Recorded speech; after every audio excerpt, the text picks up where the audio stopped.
Hello, I'm Brent Schroeder. Welcome to SUSE Live. Have you ever wondered how to increase the effectiveness and the output of your digital transformation projects by up to two times?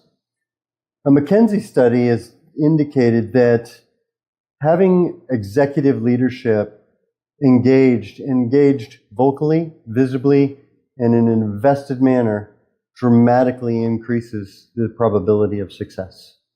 And today, joining me is Jeff Price, our field CTO for North America, and we're going to continue the discussion we've been having on digital transformation and talk about that executive leadership.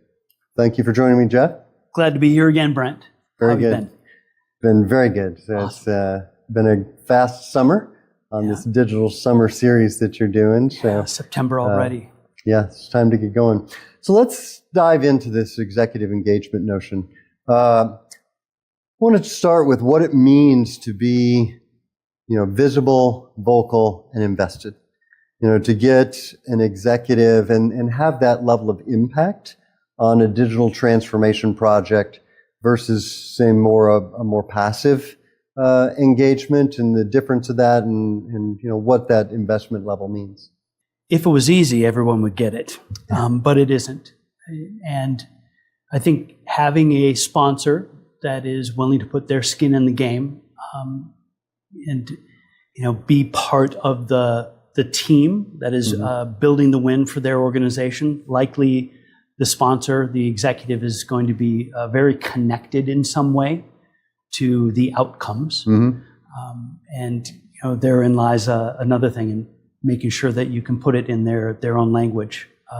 But if you have a leader that is part of the project, part of the team, signs on the dotted line, they'll also get to share the trophy stand. They'll be able to be part of the win team. And Good to Great talks about great leaders, being able to look through the window when there's success at the larger team. Being part of that is critical. And nothing attracts a crowd like a crowd. So getting the buy-in of a sponsor at a high enough level can often prompt other leaders to also, share that responsibility for parts or portions of a larger transformative project. How would you categorize this active engagement versus a passive engagement? How does somebody recognize that, and what should people be looking, both from the executive view am I engaged enough, and from the participant's view of, does my executive care? A couple of things there. First is, don't assume that, hey, this looks good. On a response to an email, you send off a deck. Hey, check this out. Oh, it looks good. I've seen a number of emails that come back that way. Looks great. They give you the nod. Yeah. That doesn't mean that they are vested. That doesn't mean that they're on the hook. That might just be an indication of, hey, looks like you're on the right track. Would I sign up for it? Will I be a part of it? Those questions are not asked nor answered. Right. So make sure they are. Response to an email looks great. Go back further. Say, I appreciate the feedback. I'd really like you to take a look at this part or portion of the project and be one of the executive sponsors. We want to, and here's the ways that it's going to deliver back for your part of the organization. Put it in his language, their language, so that those returns are things that, really move the needle for their part of the organization on a daily basis. The other thing is, getting consensus, and like I said earlier, nothing attracts a crowd like a crowd. You don't necessarily need that executive sponsor to sign up for the whole basket. And if you're finding that an executive is leery about signing on for responsibility or notoriety or infamy, you can reduce their risk a bit. Take something that is mission critical and something that they do care about. Give them just the oversight for that part of it. Again, the benefit and the value to one looking for the support gives them a little bit easier runway, Mm-hmm. less risk and less things that they have to sign up for. And in other parts of the project, you might want to, I guess, effectively change the amount of reporting you're doing. Mm-hmm. So it doesn't have to take any time of theirs or a considerable amount of time for that review that you'll obviously need during a project's life cycle. Mm-hmm.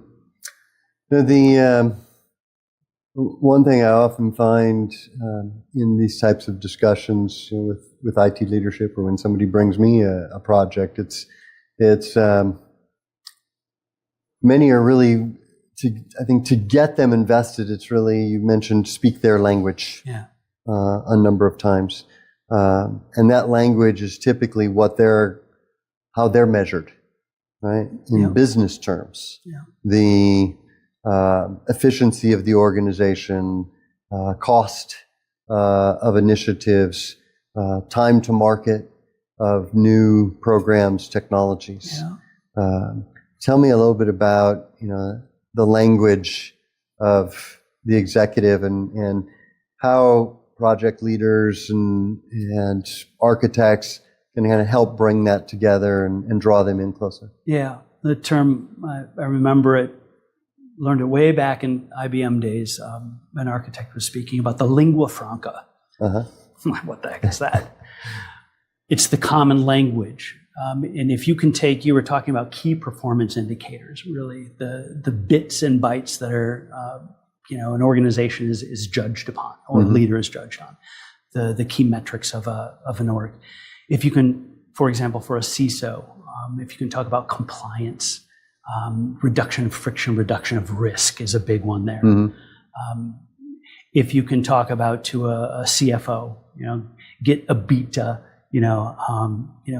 the income and the revenues and the returns on investment, get those bits and pieces into your pitch. Technologists, even architects, will sometimes get into the weeds a lot quicker. Yeah. And they're not speaking the language, the lingua franca of that particular leader and what really they're measured on. Mm-hmm. So if you change how you present an opportunity for them to be a sponsor and put it in words and measurements that they really understand and give them outcomes, makes it much, much easier for them to sign on because they'll understand it. Yeah. And if you've done your homework and presented the pitch correctly to get their sponsorship, you're going to put it in terms that they have no frictions about understanding, so that they can absolutely sign up for something or a portion of something appropriately. And see a return in it for them, right? Why do they want to be involved? Are we advancing the business metrics that are impacting, what we're supposed to be here to do? Yep. That's it. Helps align mission. Yeah. Yep. So, I think because, you often see, the trap of the technologist, right? Is how this is a great new technology. Let me tell you all the things it can do. Right. Right. And unless you can relate that to the business, why does it matter? Then it's not going to connect. 100%. So, yeah. Let's touch on momentarily the false positives that you alluded to a couple, but I want to go to, what might be some things to watch out for that, it's not tracking, that the investment's not there, the buy-in's not there, and it's not going to necessarily progress the way you want it to go. Engagement at the beginning, getting the initial involvement, that might seem like the hardest part, but often it's maintaining the engagement. Mm-hmm. So some of the things that you probably want to watch out for immediately is, anytime you hear, hey, it's not my project, it's your project. Mm-hmm. That's not a great indicator of somebody who's willing to step up on the dais with you, and take the shots and get behind it and help convince the rest of the people in the organization that this is truly something that we're not just doing, we're behind it, and here's why. The other things, do yourself a favor and have a really simple way to keep the engagement going. If you are drowning them in data, you're going to lose them. Yeah. You want to have just a one-sheet dashboard. We talk about the exploding thermometers, right, on a fundraiser. Let's blow the top off the look, and the little sliding felt that you can, elastic bands. You want to have a dashboard that speaks a lot about how far we've come, measures your progress, millimeter of progress, still progress, but makes it really easy at a quick glance to see the key important things for that leader. It gives them an indication that their investment is worth it. Yeah. Any asks that you might have, make sure you document them well and go back to the terms of, here's why we need this. I need a new technology bell, whistle, and wizard. You need to kind of give a lot more static, like these are the outcomes we're driving towards. Make it very, very easy for them to remain engaged. Yeah, I was thinking the milestones are probably critical, right? If you've got a project that could be 6 months, 9 months, a year long, particularly in a major transformation project, how do I know I'm making progress? Right, and being able to see it easily, and be able to see it easily, and so that the executive, and then maybe when another aspect of it to really get them involved is as roadblocks or challenges come up, right? Involve them in the decision making part of the agreed discussion. That's even more skin in the game. Yeah. Right. And I talk about building trust. There is a real snowball effect, and for people who aren't used to getting that sponsorship or that executive backing, start with something really attainable. Even a larger project, because digital transformations are typically complicated, right? Section that up into the portions that are right-sized for the leader and right-sized for building that trust, that momentum.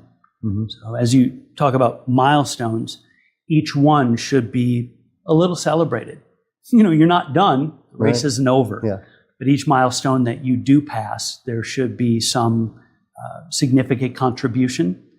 And although you're not standing on the podium yet, pointing out how far you've come. And certainly a lot of people measure quarter over quarter over quarter or measurement cycle. Yeah. Remember to kind of base this on where you were when you began. Some of the progress is a lot more visible when you start at zero and draw a line from there. But make those points tight, one page, and if you do have to go to page 2, it should be a chart. Showing some sort of hockey stick, hopefully. Yeah, hopefully. Yeah. Okay. Well, this has been good. I think this puts a kind of the cap on the whole discussion that we've had, right? From digital transformation overall. How do you want to take on this, and what are your goals? Understanding those goals and being able to measure them. And we talk a little bit. Why does SUSE have so much to say about this? Yeah. We're seeing digital transformations over and over and over again. This modernization that's happening, whether it's accelerated by new innovations in AI and cloud native practices. We have a lot of experience here. We have solutions that are helping people accelerate, drive down their risk, reduce their ability to quickly get up to speed in this highly competitive world. The great pressure now around AI and enhancing organizations.